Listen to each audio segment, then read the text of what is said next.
எல்லாருக்கும் வணக்கங்க. இப்போ நம்ம செய்ய போகிற ரெசிபி என்னன்னா கம்மஞ்சோறு கருவாட்டு குழம்புங்க. சாப்பாடு வச்சாச்சுங்க, கம்மன் சாப்பாடு. ஆயில் ஊற்றிக்கலாங்க.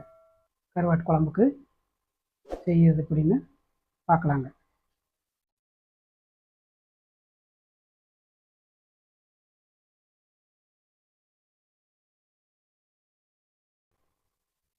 கருவாட்டு குழம்பு கம்மன் சாப்பாடு அனைவரும் செஞ்சு ட்ரை பண்ணுங்கள், செய்யுங்க. வீட்டில் செஞ்சு பாருங்கள், செஞ்சு பிள்ளைகளுக்கு கொடுங்க, நீங்களும் சாப்பிடுங்க. நல்ல உணவுகளை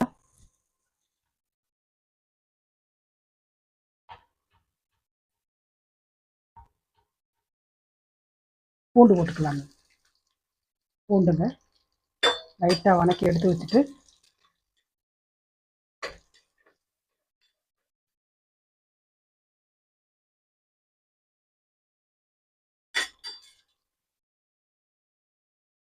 அனைவருமா ட்ரை பண்ணுங்க.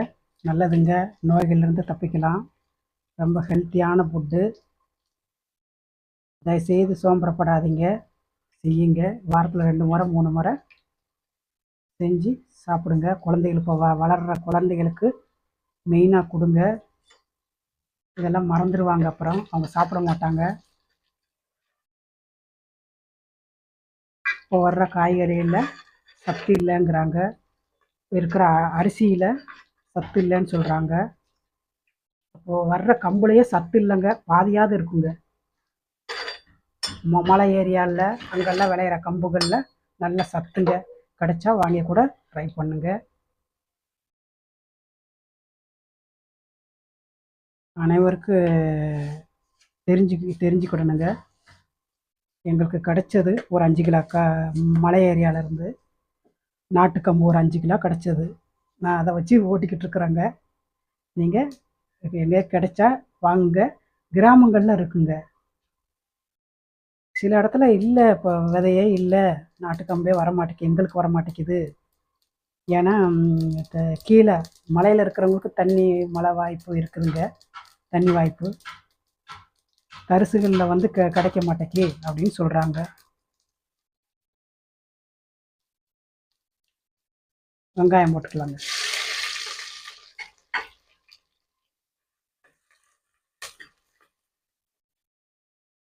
அதனால் ட்ரை பண்ணுங்கள், அனைவரும் செஞ்சு சாப்பிட்டு பாருங்கள். வாரத்தில் 2 நாள் 3 நாளாவது செய்யுங்க. ஒன்று தோசையாக செஞ்சு சாப்பிடுங்க, இல்லை சாப்பாடை செஞ்சு சாப்பிடுங்க. சாப்பாடு செஞ்சு கரைச்சி ஒரு கருவாட்டு குழம்போ, கட்டியாக சாப்பிட்ணுன்னா கருவாட்டு குழம்பு, இல்லை கருவாடு வணக்கி சாப்பிடலாம், முட்டை வச்சு சாப்பிடலாம்.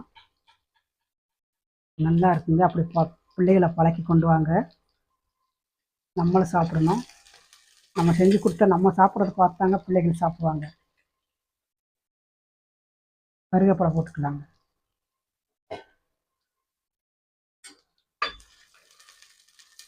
வெங்காயம் அம்மியில் நச்சிருக்கிறாங்க. அம்மியில் நச்சு வச்சுருக்கிற வெங்காயத்தை நான் எல்லா வீடியோவும் இந்த பாரம்பரிய முறையாக வரணும்னு சொல்லி தாங்க நான் போட்டுக்கிட்டு இருக்கிறேன். அதெல்லாம் கடைப்பிடிக்கணும், எல்லோரும் நோயிலிருந்து காப்பாற்றணும். நான் காப்பாற்ற முடியாதுங்க, நீங்கள் தாங்க செய்யணும். நான் செஞ்சு காட்டுறேன், அவ்வளோதான். நான் ஒரு அங்கலாப்புக்கு எல்லாத்துக்கும் சொல்கிறேன். எல்லோரும் நல்லா இருக்கணும் அப்படிங்கிற பட்சத்தில் நான் சொல்கிறேன். நான் ஒரு பேப்பரை பார்த்து, ஒவ்வொரு டாக்டர்களை பார்த்து, ஒவ்வொரு சொல்கிறத பார்த்து, ஒவ்வொரு நோய்களை பார்த்து பயமாக இருக்குதுங்க. கருவாடு வந்து ரொம்ப நல்லதுதாங்க. பண்டைய காலத்துலலாம் கருவாடு தானங்க நிறையா கிடச்சிது. காம்பினேஷனுங்க கருவாட்டு குழம்பு கம்மஞ்சோறு. நாங்கள் நிறையா கருவாடு யூஸ் பண்ணுவோங்க, காம்பினேஷனாக செய்வோங்க. நாங்கள் இந்த குழம்புக்கு இந்த பொரியல், இந்த சாப்பாட்டுக்கு இந்த பொரியல், இந்த குழம்பு அப்படி செஞ்சுக்கிறோங்க. நான்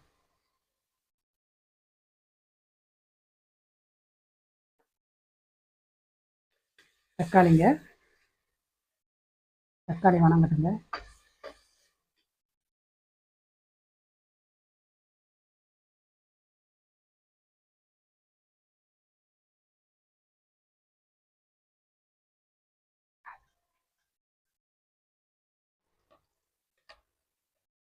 நான் வாரத்தில் 4 நாள் வீடியோ போடுறேங்க.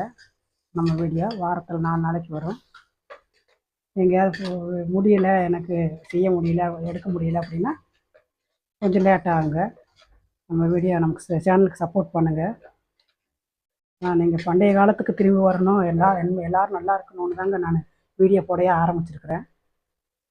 இது இப்படித்தான். அதே மாதிரி தக்காளி அரைச்சி ஊற்றினா தாங்க நல்லது. அப்படியே போட்டால் அந்த விதைகளோடு போடக்கூடாது அப்படின்னு ஆராய்ச்சியாளர்கள் சொல்கிறாங்க, டாக்டர்கள் சொல்கிறாங்க. அதனால தாங்க நான் அப்படி போடுறேன்.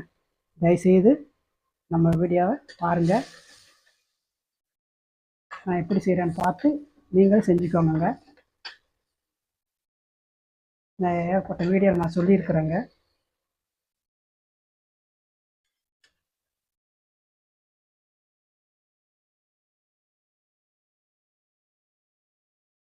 ஒரு கொட்டை புளி ஊற்றிக்கோங்க, கரைச்சி. புளி ஒரு கொட்டை, பழைய புளிங்க, செம்ம டேஸ்ட்டாக இருக்கும், சூப்பராக இருக்கும். பழைய புளி நம்ம கலராக இருக்குன்னு நம்ம பார்க்கக்கூடாதுங்க. அதில் என்ன நன்மை இருக்குது, அது ருசி எப்படி இருக்குது, அதை தாங்க நம்ம பார்க்கணும். கலராக இருக்குது, அந்த புளி நல்லா இருக்குது, இந்த புளி நல்லா இருக்குது அப்படிலாம் நினைக்காதீங்க. நீங்கள் அப்படி பார்த்து வாங்காதீங்க. அதே மாதிரி கலர்ஃபுல்லாக இருக்குது, இந்த ஃபுட்டு தான் நல்லாயிருக்கும் அப்படின்னு நினைக்காதீங்க. அது தப்பு தாங்க. பண்டைய காலத்து முறையில் செஞ்சு தாங்க காட்டணும். இப்போ உள்ள ஃபுட்டுகளெல்லாம் காட்டி பிள்ளைகளுக்கு காட்டி காட்டி கொடுத்து என்னங்க பண்ணுறது?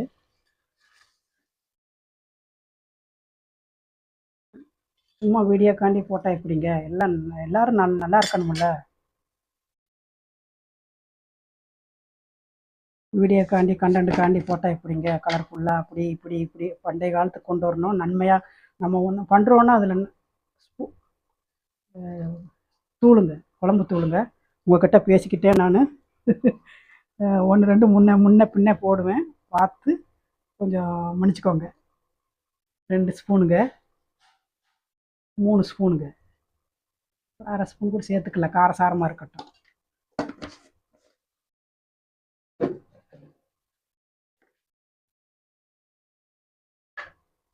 ஒரு 2 பச்சை மிளகா போட்டுக்கோங்க, கீரி போட்டுக்கோங்க.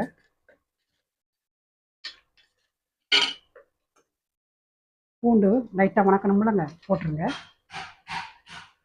போட்டுட்டு கருவாடுங்க, நெத்திரி கருவாடுங்க, அதாங்க நல்லாயிருக்கும், அதனால் நான் எடுத்துருக்கிறேன்.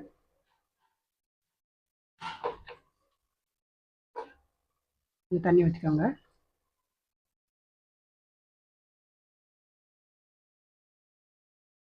இந்த சாப்பாட்டுக்கு கொஞ்சம் நல்லா சுறுசுறுப்பாக காட்டமாக நல்லா இருக்கணுங்கிறதுனால தேங்காய் ஊற்றலைங்க. தேங்காய் ஊற்றலை. என்ன இவங்கன்னா தேங்காய் ஊற்ற மாட்டேங்கிறாங்கன்னு நினைக்காதீங்க. இப்படி செஞ்சால் நல்லாயிருக்கும், அதனால தாங்க நான் ஊற்றலை. ரெடி ஆகட்டுங்க. ரெடியாக முருங்கை இலை, உப்பு, அவ்வளோதாங்க. ரெடி ஆகட்டுங்க. ரெடி ஆகிடுச்சுங்க. வாங்க, சூப்பராக ரெடி ஆகிடுச்சு கருவாட்டு குழம்பு. அதுக்கு சாப்பாடு பாருங்கள், கம்மஞ்சோறு பார்த்தீங்களா?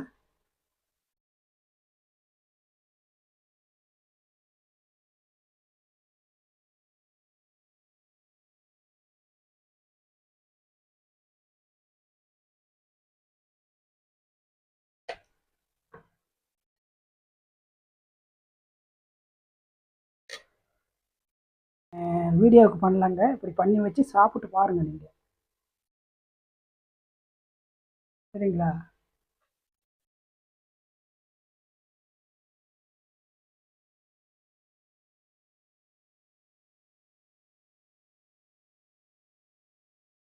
எண்ணெய்ங்க, நல்லெண்ணெய் பாருங்கள்.